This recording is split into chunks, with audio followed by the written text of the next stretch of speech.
নিকট থেকে গুরুত্বপূর্ণ আলোচনা শুনেছেন। বাংলাদেশে অত্যন্ত জনপ্রিয় আলোচক, যোগ্য আলেম মাওলানা মাহমুদুল হাসান গুনবী সাহেব বসে আছেন, তিনিও কথা বলবেন।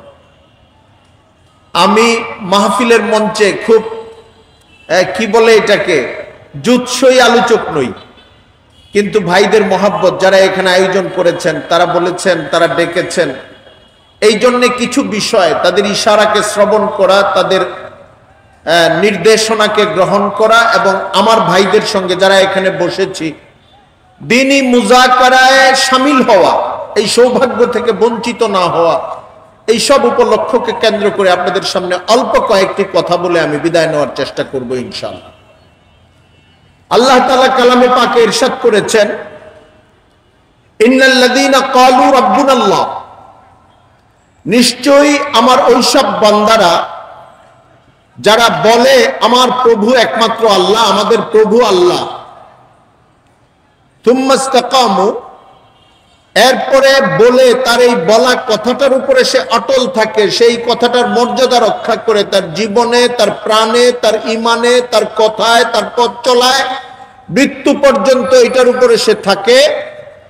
তাতানাজ্জালু আলাইহিমুল মালাইকা, মৌতের আগে, তার মৃত্যুর আগে, যখন মানুষের স্টেশন থাকে না, মানুষের কোনো নিয়ন্ত্রণ থাকে না, যখন মানুষের জন্য একটা ভয়ের সময় শুরু হয়, আতঙ্কের সময় শুরু হয়, এবং কোনো মানুষ যদি মারা যাবার পরে আবার ফিরে আসতে পারত দুনিয়াতে, তাহলে সে এটার কপি করতো আমাদের কাছে যে সে কতটা ভয় পেয়েছে।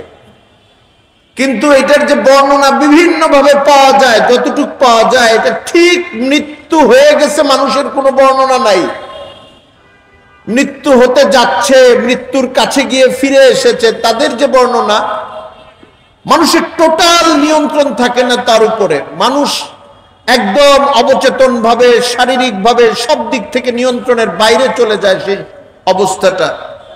সেই সময় আল্লাহর পক্ষ থেকে আল্লাহ ফেরেশতা পাঠিয়ে দিবেন তাদের উপরে, ফেরেশতারা এসে বলবে কোনো ভয় নাই, কোনো টেনশন নাই, কোনো অস্থিরতা নাই, কোনো দুশ্চিন্তা নাই, আপনারা কোনো দুশ্চিন্তা করবেন না। আল্লাহ তাখাফু ওয়ালা তাহজানু, এখানে দুইটা শব্দ, ভয় পায়েন না এবং দুশ্চিন্তা করেন না। আমরা যারা সরসরি ভাবে, মাদ্রাসার শব্দ এটা, সাধারণভাবে চিন্তা করি, মনে করি এখানে দুইটা একরকম শব্দ, ভয় পাইতেও মানা করছেন, দুশ্চিন্তাগ্রস্ত হইতে মানা করছেন, এটা কি? আরবি ব্যাকরণ আর মুফাসসিরিনে কেরামের তাফসীর, দুইটা জিনিস মিলাইলে যে জিনিসটা বের হয়, খাউফ আর হুজুন হুবহু এক অর্থ না। শুনলে মনে হয় ভয় আর দুশ্চিন্তা একই অর্থ, কিন্তু আসলে হুবহু এক অর্থ না। খাউফ বা ভয় হলো আপনি যে এখন মারা যাচ্ছেন, সামনের ঘাটিগুলো নিয়ে আপনার অনেক অনেক ভীতি কাজ করছে, আপনার ভয়ের দরকার নাই ভবিষ্যতের পথ চলা নিয়ে। আর দুশ্চিন্তার মানে হলো জীবনটা যে পার করে আসছেন, এই জীবনটা পিছনে কি হবে, সন্তানদের কি হবে, কত গুনাহ করেছেন, জীবনের কি কি আমলনামার হিসাব দিতে হবে, এইটা নিয়ে, পেছনের জিনিস নিয়ে আপনি দুশ্চিন্তা করেন না, সামনের জিনিস নিয়ে আপনি ভয় পায়েন না। মুফাসসিরিনে কেরাম এটার তাফসীর এটা করেন। মুফাসসিরিনে কেরাম শুনলে ইদানিং আমাদের বুঝতে একটু সমস্যা হয়, কারণ আমিও মুফাসসিরে কুরআন, পোস্টারে মুফাসসিরে কুরআন থাকে অনেক, এখন কয়েক হাজার বাংলাদেশে, সবাই ভালো, আমি কাউকে ছোট করছি না, কিন্তু এখনকার প্রজন্মে যাদেরকে মুফাসসির বলা হয় তাদের বেশি হইল তাফসীর পাঠক এবং উপস্থাপক। তাফসীর পড়েন এবং তারপরে বর্ণনা করেন, এটা যদি কেউ সহিভাবে করে, সুন্দরভাবে করে, তাহলে উনি অনেক প্রশংসিত, অনেক যোগ্য মানুষ, সন্দেহ নাই। কিন্তু আমরা উলুমে কোরআন এবং উলুমুত তাফসীরের ক্ষেত্রে যাদেরকে মুফাসসির হিসেবে উলামায়ে কেরাম আখ্যায়িত করেন, তারা হলেন সাহাবায়ে কেরাম থেকে নিয়ে প্রথম 300-400 বছর পর্যন্ত কোরআনকে মন্থন করে, হাদিসকে মন্থন করে, সাহাবায়ে কেরামের কওলগুলোকে মন্থন করে, টোটাল কোরআনটাকে চার দিক থেকে বিশ্লেষণ করে করে যারা এক একটা আয়াতের মর্ম বের করেছেন, তারা হচ্ছেন প্রকৃত মুফাসসিরে কোরআন, প্রকৃত মুহাদ্দিস তারা, যারা হাদিসের সবগুলো যতদূর তার হাতে এসেছে হাদিসের ভান্ডারগুলো মন্থন করেছেন, সনদগুলো মন্থন করেছেন, এরপরে অন্য এই কাছাকাছি চিহ্নিত করে করে কথা বলেছেন। মুফাসসিরে কোরআনরা বলেন প্রথম যুগের মুফাসসিরে কোরআন এবং গোটা উম্মতের মধ্যে সবচেয়ে বড় মুফাসসির ছিলেন রাইসুল মুফাসসিরিন হযরত আব্দুল্লাহ ইবনে আব্বাস রাদিয়াল্লাহু তাআলা আনহু। আব্দুল্লাহ ইবনে আব্বাস কে? আব্দুল্লাহ ইবনে আব্বাস ছিলেন আমার নবীর চাচাতো ভাই। কেমন চাচাতো ভাই? নবী করিম সাল্লাল্লাহু আলাইহি ওয়াসাল্লামের সাথে সবচেয়ে মহব্বতের সম্পর্ক রাখতেন চাচাদের মধ্যে দুইজন, হযরত হামজা আর হযরত আব্বাস।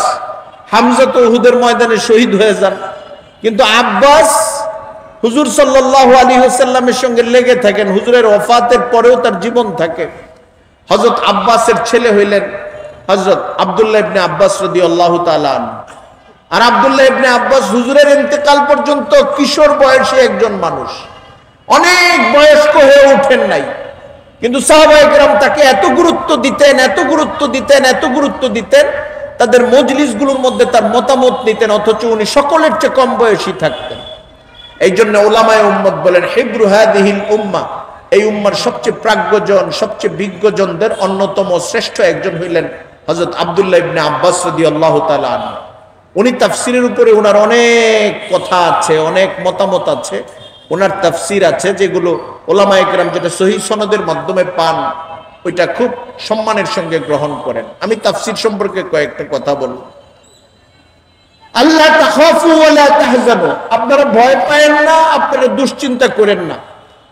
আপনাদের জন্য আছে কি? ওয়া আবশিরু বিল জান্নাতিল্লাতী কুনতুম তুআদুন, আপনাদের জন্য আছে ওই জান্নাত যে জান্নাতের খবর ওয়াদা আপনাদেরকে বারবার দেওয়া হয়েছে। মুহতারাম হাজিরিন, আয়াতে কারিমা কেন্দ্রিক যে অল্প কয়েকটি কথা বলা দরকার আমার বলা শেষ।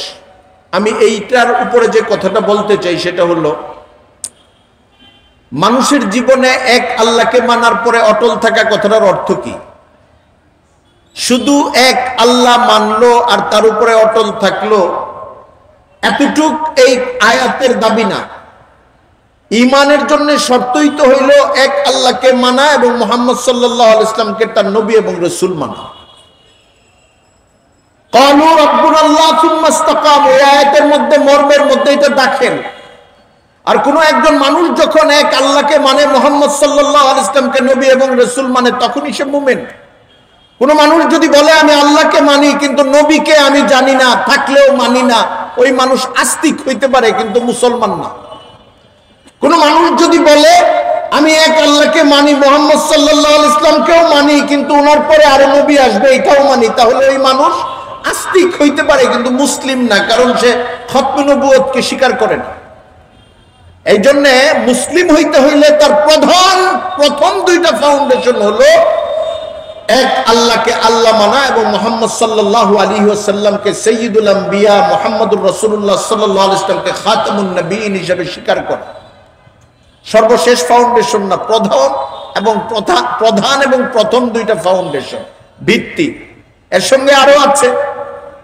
কোন একজন মানুষ যদি বলে ইয়া হুজুর আপনি তো বললেন আল্লাহকে মানতে আর মুহাম্মদ সাল্লাল্লাহু আলাইহি ওয়াসাল্লামকে নবী হিসেবে মানতে, আমি মানি, কিন্তু আমি শিক্ষিত মানুষ তো কোরআন শরীফের গত 2 বছর তরজমাগুলো পড়েছি, তাফসিরগুলো পড়েছি, পড়ার পরে অনেক জায়গা আমার অসাধারণ ভালো লেগেছে, কিন্তু কিছু কিছু জায়গা আমার সায়েন্টিফিক বুদ্ধিতে এটা ধরে নাই, এই কথাটাকে আমার কাছে লজিক্যাল মনে হয় নাই, আমি এই কথাগুলো মানি না, আমি এই কথাগুলি নিতে পারছি না, এই কথাগুলো আমি গ্রহণ করতে পারছি না।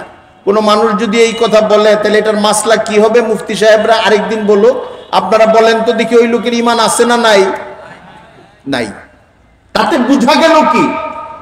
মানুষ যদি মনে করে শুধুমাত্র এক আল্লাহকে মানলে ঈমান এবং মুসলিম এই দুইটা শর্ত পুরা, তাহলে সহিহ না, এটা অন্যতম ফাউন্ডেশন। এটা কোন মানুষ যদি বলে আমি এক আল্লাহকে মানি, মুহাম্মদ সাল্লাল্লাহু আলাইহি ওয়াসাল্লামকে নবী এবং রাসূল মানি, অটোমেটিক তার উপর এটা বর্তাবে যে তাহলে আমি কোরআন শরীফের সূরা ফাতিহার আলহামদুলিল্লাহ থেকে নিয়ে সূরা নাসের মিনাল জিন্নাতি ওয়ান নাস পর্যন্ত প্রত্যেকটা লফজকে মানি, লফজের মানাকে মানি, কোরআনের প্রত্যেকটা নির্দেশকে মানি, বিধানকে মানি, কোরআনের প্রত্যেকটা মেসেজকে মানি। আল্লাহ তাআলা কোরআনে যা বলেছেন এর কোন অংশের সঙ্গে আমার কোথাও কোনো জায়গায় কোনো দ্বিমত নাই। অনেকে আছে কোরআনে কারীমের নসিহত গুলোকে একটা নসিহত মনে করে, আর যেটা মজা লাগে না এটা নসিহত মনে করে না। রিবা সম্পর্কে কোরআনে শরীফ যে কথা বলেছে, আহাল্লাল্লাহুল বাইআ ওয়া হাররামার রিবা, রিবা অনেক মেন না, আমি ওইটা উদ্দেশ্য করি না। রিবা মানে সুদ। সুদ টাকা লাগাইলে বেশি টাকা নেওয়া, ঋণ দিয়ে বেশি টাকা নেওয়া, যেটাকে বলে যে প্রফিট। প্রফিট না, এটা ইন্টারেস্ট, সুদ। বিনিয়োগ করলে প্রফিট আসে। টাকা আপনি আমাকে 10 লাখ দিয়েছেন, 1 বছর পরে আমার কাছ থেকে একটু বাড়তি নিচ্ছেন, বলছেন যে হুজুর ওইটা তো প্রফিট। ওইটা প্রফিট না, ওইটা ইন্টারেস্ট। আর কোরআনের বক্তব্য হচ্ছেন আল্লাহ তাআলা ব্যবসাকে হালাল করেছেন, সুদকে হারাম করেছেন। এটা একটা বুঝার জন্য আমি একটা উদাহরণ এখান থেকে পিক করলাম। এখন সারা দুনিয়ায় সুদ ছড়িয়ে গেছে। আমি এখানে রংপুরের পাবলিক হল মাঠে বক্তব্য রাখছি, আমি নিজে জানি, আমি নিজে বলবো আপনাকে যে আমাদের দেশগুলোর গোটা ব্যাংক ব্যবস্থা, গোটা পৃথিবীর 90% ব্যাংক ব্যবস্থা, এমনকি বাণিজ্যিক ব্যবস্থাপনা, শিল্প ব্যবস্থাপনার সঙ্গে সুদ জড়িয়ে গেছে।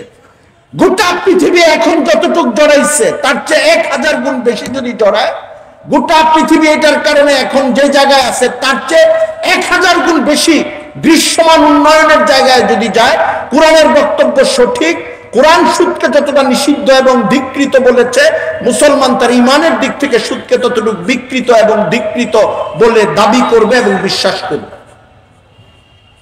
কেউ যদি আমল করতে না পারে, আমল না করতে পারার কারণে আল্লাহর কাছে তওবা করবে, আল্লাহর কাছে মাফ চাইবে, কিন্তু এটা বিশ্বাস করতে হবে আল্লাহ সুদকে হারাম করেছে।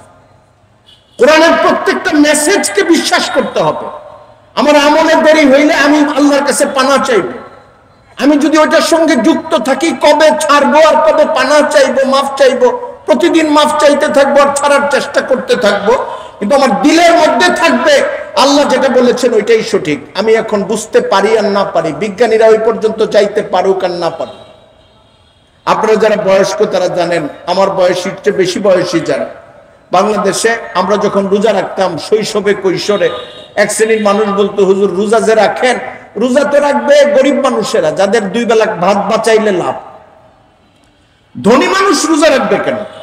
ধনী মানুষ এই সওয়াব কামানোর জন্য কিছু টাকা পয়সা হাদিয়া তোহফা দিবে মানুষকে।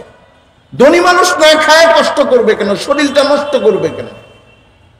মানে যারা রোজা রাখতো না, ধর্ম মানতো না, তাদের মুখে মুসলিম পরিবারের সন্তান এরকম একটা রসিকতা, লজিক আমরা শুনতাম। গোটা পৃথিবী রোজার কোনো সাইন্টিফিক ব্যাখ্যা, ভালো ব্যাখ্যা দাঁড় করায় নাই।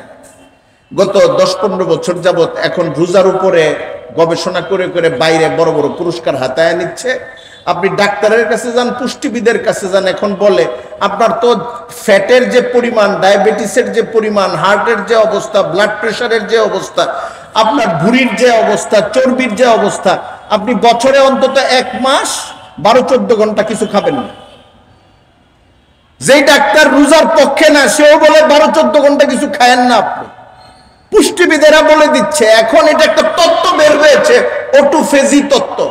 না খেয়ে থাকবে মানুষ, ক্ষুধার্ত থাকবে, ক্ষুধার্ত থাকার কারণে তার বডির ভিতরে একটা অ্যান্টিবডি তৈরি হবে যেটা তার বিষাক্ত জিনিসকে শেষ করতে থাকবে। শর্ত হলো ওই 12-14 ঘন্টা তার কিছু না খেয়ে থাকতে হবে, যেটা রোজা যে কথাটা বলেছে। বিজ্ঞান এতদিন পরে গেছে ওই জায়গায়, 1400 বছর পরে। এখন অনেক জায়গায় বিজ্ঞান যাইতে পারে নাই, 1400 বছর পার হওয়ার পরে রোজার ক্ষেত্রে যাইতে পারছে। আরো অনেক জায়গায় যাইতে পারে নাই বলে বলে যে ইসলামের এই কথাটা সাইন্টিফিক না। তোরা 2000 বছর পরে যাবি কোনোটার মধ্যে, 2500 বছর পরে যাবি, কোনোটার মধ্যে কিয়ামতের আগে আগে যাবি, পৃথিবী ধ্বংস হওয়ার আগে আগে বলবি ইসলাম এটা সঠিক বলছিল। এই জন্য কি আমার ইমান তোর সায়েন্সের কাছে জমা দিয়ে রেখে দিব? আমরা আমার ইমান আমরা আল্লাহর কালামের উপরে জমা দিব। পৃথিবী ওই পর্যন্ত যেতে পারুক বা না পারুক, মানুষের যুক্তি ওই পর্যন্ত যেতে পারুক বা না পারুক, মানুষের উদ্ভাবনটাকে স্পর্শ করতে পারুক বা না পারুক, মানুষ তার ক্ষমতা দিয়ে, তার সীমিত বুদ্ধি দিয়ে সেই আল্লাহর মহাপ্রজ্ঞাপূর্ণ বিধানকে স্পর্শ করতে পারুক বা না পারুক, আমি মন থেকে বিশ্বাস করব আল্লাহ তাআলা যা বলেছেন এটাই সত্য বলেছেন। নবী করিম সাল্লাল্লাহু আলাইহি ওয়াসাল্লামের যে সহিহ হাদিসগুলো বর্ণিত আছে, পরম্পরাগতভাবে যেখানে সন্দেহের সুযোগ নাই, রাসূল সাল্লাল্লাহু আলাইহি ওয়াসাল্লাম যা বলেছেন সেটাই সত্য বলেছেন। পৃথিবী সেটার সুফল ভোগ করছে অথবা আগামীকাল ভোগ করবে, আমার উপরে এটাকে বিশ্বাস করা এবং তার উপর আমল করা জরুরি। কোন পলিটিক্যাল হাতছানির কারণে, আন্তর্জাতিক ধমকের কারণে, কারো চোখ রাঙানির কারণে, নফসের তাড়নার কারণে, শয়তানের ধোকার কারণে, ফ্যামিলির চাপে, বেশি টাকা কামায়ের কারণে আল্লাহর বিধান আমরা লঙ্ঘন করব না। ইন্নাল্লাযীনা ক্বালু রাব্বুনাল্লাহ, যারা বলল যে এক আমার প্রভু একজন আল্লাহ, তার মানে হলো আমার প্রভু একজন আল্লাহ, আমার নবী হযরত মুহাম্মদ মুস্তাফা সাল্লাল্লাহু আলাইহি ওয়াসাল্লাম খাতামুন নবিয়্যিন, আর আমার কোরআন আল্লাহর পক্ষ থেকে অবতারিত কিতাব। এটা আল্লাহর লা শাক্কা ফিহি লা রাইবা ফিহি, এই কিতাব একটা নির্ভুল কিতাব। শুরু থেকে শেষ পর্যন্ত বিশ্বাস করা আমার ঈমানের অংশ। হাসর নাসরের উপরে বিশ্বাস করা, আমরা যারা যারা মারা যাচ্ছি, মাটির নিচে চলে যাচ্ছি, দাফন হয়ে যাচ্ছে, একদিন পৃথিবী আবার জেগে উঠবে। আল্লাহ তাআলা জাগ্রত করে দিবেন, রূহের মধ্যে জানের মধ্যে আবার জিসিম দিয়ে দিবেন, মানুষ আবার জাগ্রত হয়ে উঠবে এবং বিচার আচার হবে, কিয়ামত হবে, হাসর হবে, এটার উপর বিশ্বাস করতে হবে। এবং মৃত্যুর পরে, হাসরের পরে একটা অনন্তকালের জীবন আছে, জান্নাত কিংবা জাহান্নামের, এটার উপরে বিশ্বাস থাকতে হবে। কোন জায়গায় ঘাটতি থাকলে আমার ঈমান থাকবে। খুব ভালো করে খেয়াল রাখি, ইন্নাল্লাযীনা ক্বালু রাব্বুনাল্লাহ, যারা বলে আমার প্রভু এক আল্লাহ, এর মানে হলো যাদের ঈমান ঠিক থাকবে, যারা আল্লাহকে মানবে, নবীকে মানবে, কোরআনকে মানবে, হাসরকে মানবে, জান্নাত জাহান্নামকে মানবে, আগের কিতাবগুলোকে মানবে, আগের রাসূলদেরকে মানবে, ইসলামের মৌলিক বিধানগুলোকে মানবে, ইসলামের অকাট্য বিধানগুলোকে মানবে, শরীয়তকে মানবে এবং ওটার উপরে অটল থাকবে, জান দিয়ে, জীবন দিয়ে ওইখান থেকে নড়চড় করবেন। তাদের কি হবে? ثم استقاموا تتنزل عليهم الملائكة ألا تخافوا ولا تحزنوا, তাদের মৌতের সময় আল্লাহর পক্ষ থেকে সুসংবাদ আসবে, ফেরেশতারা নেমে আসবে, তাদেরকে অভয় দেবে, দুশ্চিন্তা মুক্তির বার্তা শোনাবে, আর বলবে আপনারা সুসংবাদ গ্রহণ করেন ওই জান্নাতের, যে জান্নাতের কথা কোরআনে পাইছেন, হাদিসে, আপনাদের টেনশনের কিছু নাই। এটা এমনি এমনি আসবে না। কিছু কিছু মানুষের প্ল্যান থাকে। কি প্ল্যান থাকে? যে মক্তবে তো কালিমা শিখছিলাম, লা ইলাহা ইল্লাল্লাহ মুহাম্মাদুর রাসূলুল্লাহ, মৌতের আগে এটা বলে ফেলব, বললেই তো মৌতটা ঈমানের সাথে হয়ে গেল। মানে যেন মৌতের আগে কালিমা বলাটা ওনার একটা প্রোগ্রাম, আর কি, এটা প্রোগ্রাম সেট করে রাখছে। মৌতের আগে হাল থাকবে না মানুষের। প্ল্যান করে গেছি যে একটা গিফট দিয়ে রাখছি বাসার থেকে। অনেক সময় আমি বলি, বুড়া হয়ে যেতেছি তো, যে এই স্লিপটা পকেটে দিয়ে দাও, এই জায়গায় গিফট দিয়ে দাও, তাহলে আমার মনে থাকবে। মনে হইলে পরে কাজটা করে ফেলবো। জিন্দেগি চালাইতে হবে দিনের উপরে, জবান চালাইতে হবে দিনের উপরে, কলম লাগাইতে হবে দিনের উপরে, উঠতে হবে দিনের উপরে, দিনের জন্য ইমতিহানের মুখোমুখি হইতে হবে, দিনের জন্য নিজের আবেগ, চোখের পানি, প্রয়োজনে রক্ত প্রবাহিত করতে হবে। তাহলে মৌতের সময় আমার জবানে এবং দিলের মধ্যে আল্লাহ তাআলা ঈমানের হালত দান করে দেবে। এমনিই না, ওই শিখে রাখলাম, প্ল্যান করে রাখলাম, ফুর্তি ফার্তা করতে থাকি, মৌতের আগে বলে ফেলবেন। মৌতের আগে আপনি কেমনে বলবেন? মৌতের আগে যারা আইসিইউতে থাকে, এদেরকে নিয়ে পৃথিবীতে অনেক বইপত্র বের হয়েছে। আইসিইউতে থাকে, মৃত্যুর আগে তাদের কি হালত চলতে থাকে। আপনি আইসিইউ দরকার নাই, সারাদিন ট্রাক চালায় গিয়ে রাত্রে যে ঘুমায়, ঘুমের ঘুরে যে কথাগুলি বললে দেখবেন যে সারাদিন যে কথাগুলি বলছে ওই কথাগুলোর কিছু কথা থাকে। জীবনটা এরকম, জীবন সে যেভাবে কাটাবে এইটার কপি হইতে থাকবে মৌতের সময়। এক বুজুর্গ, শেষ করে দিচ্ছি, মৌলানা গুনবী সাহেবের আলোচনা শুরু হয়ে যাবে, আকর্ষণীয় আলোচনা, আমি উদ্দীপ্ত হই অনেক সময়, আমার কথা শেষ করে দিচ্ছি। এক বুজুর্গ তোতা পাখি পালবে, তোতা পাখি খুব শখ তার, বুজুর্গ মানুষ, খুব আল্লাহওয়ালা মানুষ ময়না পাখি পালে, টিয়া পাখি পালে, উনি তোতা পাখি পালবে নিয়ত করছে, বাজার থেকে তোতা পাখি কিনে আনছে। তোতা পাখির একটা বড় স্বভাব হলো, যা শিখানো হয় ওইটা সে বলে, এটাই তার আর্ট, এটা তার যোগ্যতা। আল্লাহ তাকে দিয়ে দিছে এই পাখিটাকে, নকল করতে পারে, অনেকে সুর সহ নকল করতে পারে। খুব আকর্ষণীয় তোতা পাখি আছে।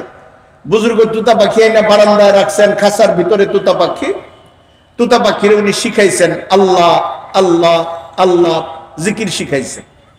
ওনার মনের একটা শখ। তোতা পাখির তো হাসর নাসরের মাসলা ওইভাবে নাই, মানুষের মতো কিছু নাই, অত কোনো পেরেশানি নাই, কিন্তু উনি শিখাইছেন ওনার শখ হিসাবে যে আল্লাহ আল্লাহ আল্লাহ এটা বলুক। শিখছে তোতা পাখি। তোতা পাখিরে আপনি গান শিখাইলেও শিখতো, অন্য কিছু শিখাইলেও শিখবে। সে আল্লাহ আল্লাহ বলতেছে। বুজুর্গের মনটা খুব খুশি। আসলে যে যে ধ্যানের থাকে তার ওইটা ভালো লাগে, যে তোতা পাখির সামনে গিয়ে একটু আওয়াজ করে ওনারে আল্লাহ আল্লাহ শোনায় দেয়। ওনার সঙ্গে ওনার বুজুর্গ বন্ধুরা দেখা করতে আসে, ওনাদের সামনে নিয়ে একটা সালাম দেওয়ায় ওই তোতা পাখি আল্লাহ আল্লাহ আল্লাহ বলতে থাকে। তো ওনার মনটা খুশি হয়ে যায় যে হ্যাঁ, আমার তোতা পাখিটা তো সবসময় আল্লাহ আল্লাহ বলে। কোনো একদিন ওনার এক বুজুর্গ বন্ধু এসে দেখে তোতা পাখির খাঁচা ভাঙ্গা, আর বুজুর্গ সাহেব বৈশা চোখের পানি মুছতেছে, মনটা ভীষণ অন্ধকার হয়ে আছে ওনার মুখটা। এসে বলতেছে, আপনার এত মন খারাপ কেন, আপনি কাঁদতেছেন কেন? উনি উত্তর দেয় না, মনটা অনেক খারাপ ওনার। কাঁদতেছেন কেন এটা বলেন। আমি কাঁদতেছি এই জন্যে গতকাল একটা হিংস্র জন্তু আইসা আমার পাখিটাকে খাঁচার ভেতরে ঢুইকা একদম গলার মধ্যে চাপ দিয়ে ধরে মেরে ফেলছে, নিয়ে গেছে। আমি দেখছি দৃশ্যটা, ফিরাইতে পারি নাই। আপনার পাখি যে মেরে ফেলছে এটার জন্য আপনার মন এত খারাপ? আরেকটা পাখি আনেন, পালেন, মন খারাপ করার কি আছে? কই না, আমার মন এটার জন্য খারাপ না। আমার পাখিটাকে যে মেরে ফেলছে, নিয়ে গেছে, এটার জন্য এত মন খারাপ না। কিছু তো খারাপ, এতটা খারাপ না। আপনি এত খারাপ কেন হয়েছে? মনটা এত খারাপ হয়েছে এই জন্য যে পাখিটারে যে আমি আল্লাহ আল্লাহ শিখাইলাম, যখন আইসা ওই হিংস্র জন্তুটা তাকে থাবা মারলো খাওয়ার জন্য, তখন আর আল্লাহ আল্লাহ বলে না, দেখি ট্যা ট্যা ট্যা ট্যা করতে করতে মারা গেল। আল্লাহ সে তার মুখ দিয়ে বের হইল না, সে ট্যা ট্যা করতে করতে মারা গেল। তখন ওই বুজুর্গের বন্ধু মুচকি হেসে বলল, বুজুর্গ ভাই, এটাই তো নরমাল। ওর ব্লাডের ভেতরে তো এই ট্যাটাই আছে, ওর লাইফ এই ট্যাটের উপরে বড় হয়েছে, ওর জীবনের সঙ্গে ট্যাটের সম্পর্ক। আপনি তো একটা গুলি শিখাইছেন, এটা তো স্টেবল হয় নাই, এটা তার লাইফ হয় নাই, এটা তার নেচারে ঢুকে নাই, এটা তার মনস্তত্ত্বে নাই, এটা তার মগজে নাই, এটা তার রগ রেশায় ঢুকে নাই। প্রেসারে পড়লে এটা তার থাকবে না, এটা আসবে না। প্রেসারে পড়লে অরিজিনালটাই আসবে, তার অরিজিনালটাই আসবে। সুতরাং আমার ভাই ও বন্ধু এবং মুরব্বীরা এবং আমি আমার নিজেকে বলছি, চলুন জিন্দিগিকে দিনের উপরে উঠাই, জিন্দিগিকে দিনের উপরে উঠাই। নামাজের সঙ্গে সম্পর্ক করি, আল্লাহ আল্লাহ নামের সঙ্গে সম্পর্ক করি, জিকিরের সঙ্গে সম্পর্ক করি। মৌতের আগে আমার প্ল্যান কাজ করবে না যদি আমার জীবন দিনের উপরে না উঠে। আর জীবন যদি দিনের উপরে উঠাই, প্ল্যান লাগবে না। ফেরেশতারা নেমে বলবে, আল্লাহ তাখাফু ওয়ালা তাহজানু ওয়া আবশিরু বিল জান্নাতিল্লাতী কুনতুম তুআদুন। আপনি ভবিষ্যৎ, মরার পরের যে ভবিষ্যৎ, এই ভবিষ্যৎ নিয়ে ভয় পায়েন না। আর মরার আগে দুনিয়াতে যে জীবন রেখেছেন ওই জীবনটা নিয়ে কোনো দুশ্চিন্তা করেন না, বরং ওয়া আবশিরু বিল জান্নাতিল্লাতী কুনতুম তুআদুন। আপনাদেরকে যে বেহেশতের সুসংবাদ শোনা ওয়াদা দেওয়া হয়েছে বারবার, ওই বেহেশতের সুসংবাদ আপনি গ্রহণ করেন, এটাই বলা হবে। সাহাবায়ে কেরাম এটার উজ্জ্বল নমুনা ছিলেন। এক একজন সাহাবী এটার জন্য জীবন উৎসর্গ করে দিয়েছেন। নবীর প্রেম, দিনের প্রেম, কোরআনের প্রেম, আল্লাহর প্রেমে তারা জীবন জগৎ উৎসর্গ করে দিয়েছেন। ঘর ছিল তাদের, সংসার ছিল, বাচ্চা কাচ্চা ছিল, লাইফ ঘরের লাইফ ঘরে লিড করছেন। কিন্তু যখন ময়দানে ডাক এসেছে এইভাবে ঝাঁপায়া পড়ছেন। এই জন্য কেউ যদি সাহাবায়ে কেরামের শুধু ব্যবসায়ী রূপটা বড় করে দেখায়, আমার কেমন যেন একটু কষ্ট লাগতে থাকে। কেন? এখনকার দুনিয়ার বিজনেসম্যান সাহাবায়ে কেরামের বিজনেসম্যান ঠিক একরকম না। এখনকার দুনিয়ার মানুষের সংসারী জীবন সাহাবায়ে কেরামের সংসারী জীবনটা ঠিক একরকম না। তারা সাংসারিক জীবনে সফল ছিলেন, যারা ব্যবসা করতেন ব্যবসায়িক জীবনে সফল ছিলেন, যারা আরো বিভিন্ন পেশায় যুক্ত ছিলেন তারা সফল ছিলেন। কিন্তু আমরা এক একটা শ্রেণীকে যেভাবে সফল হিসেবে চিনি, সাহাবায়ে কেরাম ওই অর্থে সফল ছিলেন না। কেন সফল ছিলেন না? অনেক টাকা আয় করছেন। আল্লাহর রাসূল জিহাদের আগে বলছেন দান কর, ওনার পুরা পুঞ্জি সুদ্ধা দান করে দিচ্ছে। ব্যবসায়ী হিসেবে এটা সফল ব্যবসায়ীর আচরণ এরকম, সফল মুসলমানের আচরণ এরকম, আল্লাহর নবীর সাহাবীর আচরণ এরকম। বউ বাচ্চার সংসার, হাসি আনন্দ করতেছেন, খাইতেছেন। আল্লাহর নবী ডাক দিচ্ছেন, জিহাদের ময়দানে চলো। জিহাদের ময়দানে গেছেন, একটু পরে শাহাদাত হয়ে গেছে, তারপরে দাফন হয়ে গেছে। নরমাল পারিবারিক জীবন কি এরকম? আমাদের ঘর কন্যা, আমাদের জীবনযাপন হলো নিরাপত্তার সঙ্গে কতটুকু চালানো যায়, কতটুকু করা যায়, কোণঠাসা জীবনযাপন। আমি বলছি না কালকেই ময়দানে ঝাঁপায় পড়েন, আমি বলছি দিনের সঙ্গে সম্পর্ক কায়েম করি।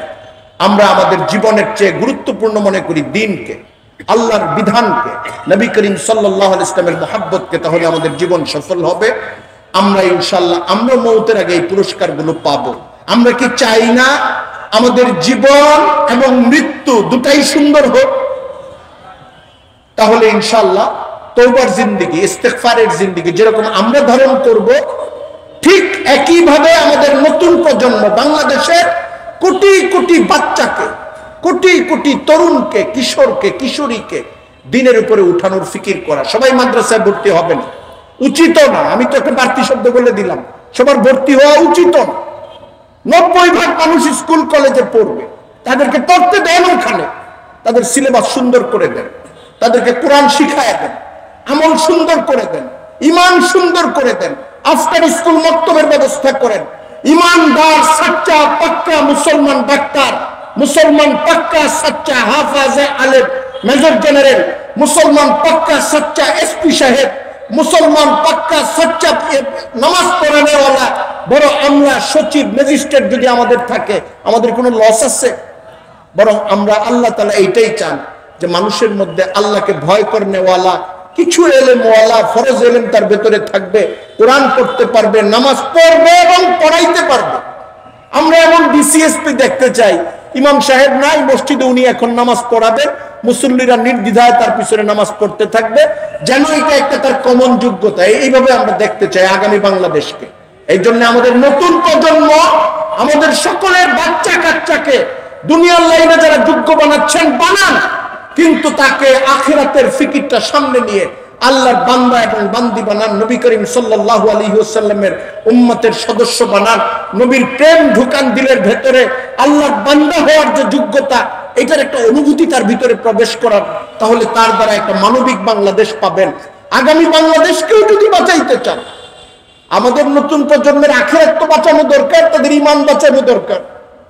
আগামী 10 বছর পরের বাংলাদেশকেও যদি বাঁচাইতে চান, নতুন প্রজন্মকে দিন শিখান। তা না হলে চৌর্যবৃত্তি যেভাবে বাড়ছে, কম্পিটিশন দিয়ে লুটপাট যেভাবে বাড়ছে, লুটপাট ক্ষমতাকে ব্যবহার করে আমরা যে নজিরগুলো দেখেছি, রাজনীতিকরা এবং রাজনীতির সঙ্গে জড়িত ব্যবসায়ীরা, আমি কোনো গোপন কথা বলতেছি না, গত 5 মাসের পত্রপত্রিকা, তার আগের পত্রপত্রিকা খুলেন, আমার বয়স 53 বছর, 1000 কোটি টাকা লুটপাট করতে পারে, দুর্নীতি করতে পারে, এটা এর আগে আমি শুনি নাই। 100 কোটি টাকা, 200 কোটি টাকা শুনলে জিহ্বায় কামড় দিতাম, মাথায় হাত দিতাম যে এত টাকা দুর্নীতি করছে। এখন তো কেউ 100 কোটি টাকা, 200 কোটি টাকা দুর্নীতির গল্প শুনলে এটা পত্রিকাতেও হেডলাইন করে না, মনে করে যে এটা হেডলাইন করার যোগ্য জিনিস না, কারণ এটা একটা ছোটখাটো চুরি চামারি। আসল চুরি চামারি হলো 10,000 কোটি টাকা, 20,000 কোটি টাকা, 50,000 কোটি টাকা। আরেকটা গল্প, আগে ঋণ খেলাপির কিছু গল্প শুনতাম, কিন্তু ব্যাংক থেকে টান মেরে 50,000 কোটি টাকা বের করে নিয়ে যাওয়া, এটা শুনি নাই। আমি শুধু একটা দলকে বলতে চাই না, এটা আমাদের নেচারে ঢুকছে, ওরা সুযোগ পাইছে, করছে। সামনে এবং এখন যাদের সুযোগ থাকবে তারা একদমই করবে না, এরকম হলফ মাইরা সিল আপনাকে কেউ দেয় না। কিন্তু আমরা যদি বাঁচতে চাই, আগামী প্রজন্মকে বাঁচাইতে চাই, আল্লাহর ভয় ঢুকাইতে হবে, আখিরাতের ভয় ঢুকাইতে হবে, দিন আর দিনে দিলের ভেতরে দিন ঢুকাইতে হবে। তাহলে দেশে সবুজ কালারের রড হচ্ছে, এখানে আমরা আগামী বাংলাদেশে ব্রিজগুলোতে এই রড ব্যবহার করব। এটা খুব উন্নত, টেকসই, কোনো ভেজাল নাই, ফরমালিন নাই, সবুজ কালারের রড। এই দিকে যাবে বাংলাদেশ। যদি ওইখান থেকে বাঁচাইতে চাই, দেশের অর্থ ব্যবস্থা রক্ষা করতে চাই, শিল্প, আমাদের কৃষি, আমাদের আমলাতন্ত্র, আমাদের ক্ষমতা, নেতৃত্ব, দেশের সীমানা, নতুন প্রজন্ম, শিক্ষা, রাস্তাঘাট, কালভার্ট এবং আগামী বাংলাদেশের সৌন্দর্য, সমৃদ্ধি রক্ষা করতে চাইলেও মানুষকে ঈমান শিখাইতে হবে, আখিরাত শিখাইতে হবে, আল্লাহর ডর শিখাইতে হবে। আল্লাহ তাআলা আমাদেরকে তৌফিক দান করুন। ওয়া আখিরু দাওয়ানা আনিল হামদুলিল্লাহি রাব্বিল আলামিন ওয়া মা আলাইনা ইল্লাল বালাগ।